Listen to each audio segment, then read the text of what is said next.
If you come to this concert expecting a silent night, you've come to the wrong place.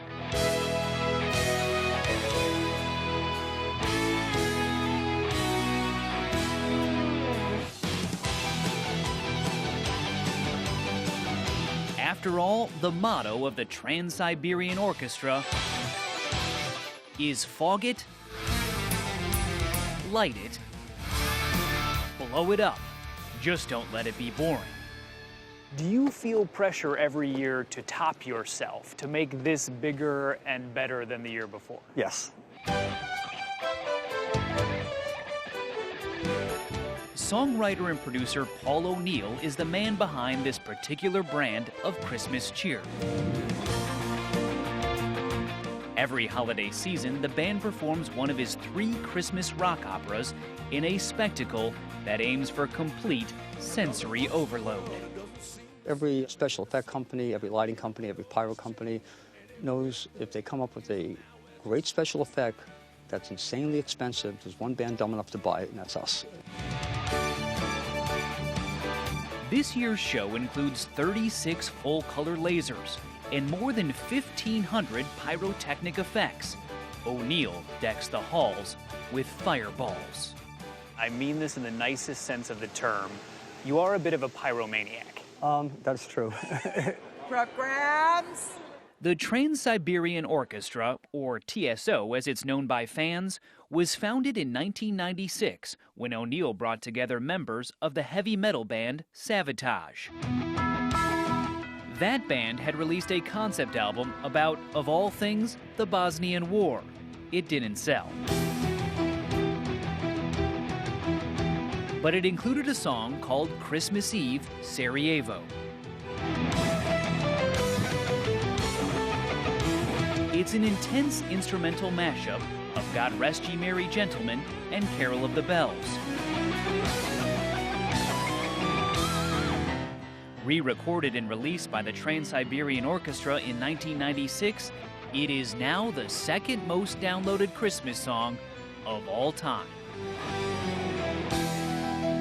This song made its way into mainstream and took over the world. I mean, it's the most incredible thing. To this day, I hear it on the radio, and it still gives me chills. Al Petrelli is TSO's musical director and lead guitarist. Did you ever think that you would be like the biggest band of Christmas? Oh, God, no. No, I was hoping years ago just to have a job for a couple of years. They've lasted nearly 2 decades because TSO has become a financial juggernaut. The band has sold more than 10 million albums and 10 million concert tickets, making them one of the top touring acts every year. There's so much demand, 2 road shows perform simultaneously during the holiday season to cover more ground. The Christmas thing, it's the hardest niche to break, which is why most bands, you don't take on Christmas until you have a lot of other success under your belt, you know. And in the entertainment industry, Christmas is kind of like the Holy Grail. That's going down the dressing room hallway. Moving this massive show to 60 cities in 6 weeks is nothing short of a Christmas miracle. It takes 40 semi-trailers and 20 buses, plus an army of more than 500 people to assemble the lighting rigs and the stage. Hey, David Como, are you on radio? Tour director Elliot Saltzman says working the holidays year after year has made this crew a family. I have spent more Christmases and Thanksgivings with my touring family than I have with my wife and my real family. And that's the case for most of these people.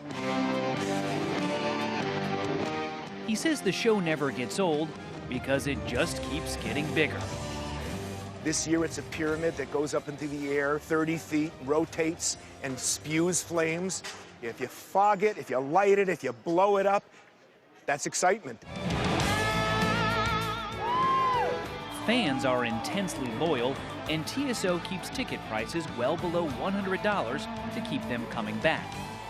When we met Russ Winters at the concert in San Jose, California, he had seen the show the day before in Sacramento. They had a matinee and an evening show. You saw both? Saw both. And now you're here tonight. Now I'm here tonight. Do you have a problem? Yes. I'm addicted to TSO. That kind of addiction can lead to this. Fans use the band's songs as the soundtrack to some of the most elaborate synchronized Christmas light displays across the country. From single homes to entire neighborhoods. Sing it! Merry Christmas, Merry Christmas. But while the fans are fully on board with the over-the-top theatrics of the stage show, some critics think the Trans Siberian Orchestra is more of a train wreck. The show has been described as melodramatic, gratuitous showmanship, and Christmas ham. Okay. What do you say to that?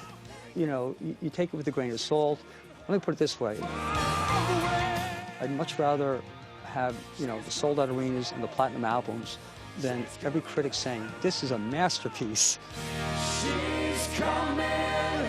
What's important to the Trans Siberian Orchestra is the audience. And they clearly love a heavy metal dose of Christmas spirit.